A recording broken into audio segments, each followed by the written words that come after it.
All right, let's dive right into this explainer of what is, honestly, a profoundly dark cosmic fable. Today, we're unpacking the complex mythos of the uncanny diatribe. It's this incredible narrative universe that brilliantly uses psychological archetypes to map out the eternal friction between untamed creative evolution and cynical, tragic ruin.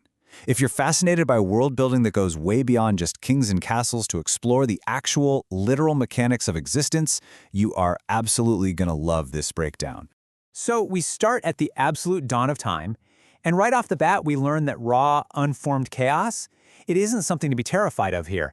Actually, it's the essential, ever-shifting canvas for existence itself. There's this primal need for change and continuous evolution, because without that chaotic spark, reality would just be a stagnant, frozen void. Which brings us to part 1, the dawn of the cosmic twins. In this wild, primal state, we witness the arrival of a cosmic trickster whose very manifestation triggers an absolute cosmic dualism. Enter the first of our twins, their Grün Gold Nar. He is the authentic, alchemical spirit of becoming. Think of him as the ultimate Nietzschean sovereign free spirit, the true green and gold jester, who literally dances through the blank canvas of existence. But here is the really fascinating twist. Just by existing, he unconsciously acts as the secret architect of his darker twin's suffering. His boundless chaotic freedom actually demands an opposing weight in this universe's dark metaphysics. And this dynamic perfectly illustrates the stark dualism of our fable. On one hand, you've got this authentic spirit of fluid evolution, our jester, moving with absolute chaotic freedom. But on the other side, he's constantly balanced against his shadow, a broken earthly lord. This counterfeit sovereign is essentially a Wagnerian tragic hero. He's someone who tragically confused worldly, earthly dominance with true spiritual mastery. This rigid, proud ruler simply couldn't handle the uncontainable nature of the true universe. Let's move into Section 2, Descent and the Volsung Blood.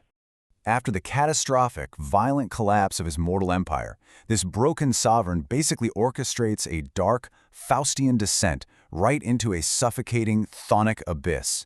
He completely abandons the sunlit world. As you can see mapped out here, after that initial primal genesis, he enters a literal 1,000-year hibernation deep within the earth, where his conscious ego is just completely melted away in absolute darkness. But then, and this is a huge turning point, a fierce, bloody clash of Viking warriors directly above his hidden tomb spills ancient mythic Volsung blood deep into the cracked soil. That powerful kinetic catalyst breaks the seal and violently reanimates his spirit.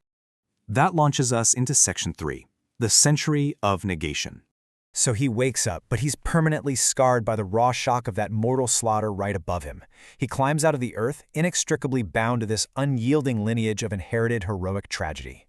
Desperately grasping for a past that has permanently vanished into dust, he becomes trapped in eternal mourning. And in this incredibly dark twist, he wraps his broken spirit in a pale twilight gold and green motley, basically mockingly mimicking his twin, the true creator of the cosmos. He has officially become the terrifying spirit of negation. And here's where it gets really intense. This terrifying spirit operates on a rigid curse, manifesting in the mortal realm precisely every 100 years, like clockwork. When he appears, he unleashes a highly concentrated, 3-week storm of calculated chaos upon unsuspecting humanity. That is his temporary, devastating reign. Now, what's honestly fascinating is how his bitter desire to tear down what he can no longer possess is framed as a dark, purifying fire. Driven by his absolute inability to reclaim his past, his uncompromising destruction actually violently exposes all the fragile illusions that mortal civilizations build for themselves. It's sheer devastation for sure, but it completely forces reality out into the open. Okay, let's look at Section 4, Folklore and Chaotic Good. Thankfully, the world isn't just left to absolute nihilistic ruin, because the authentic alchemical spirit of becoming, our true green and gold jester, steps back in with a brilliant counteroffensive. To combat the twilight devastation of his twin, the jester uses holy madness and unpredictability to heal the deep wounds left behind. I absolutely love how this grounds the mythos in real human history. You see, these vastly misunderstood interventions give birth to centuries of localized folklore. Humanity unconsciously documents this uncontainable life force in fractured, beautiful folktales, interpreting him as a whimsical forest guardian, a clever savior, or even a divine cosmic clown.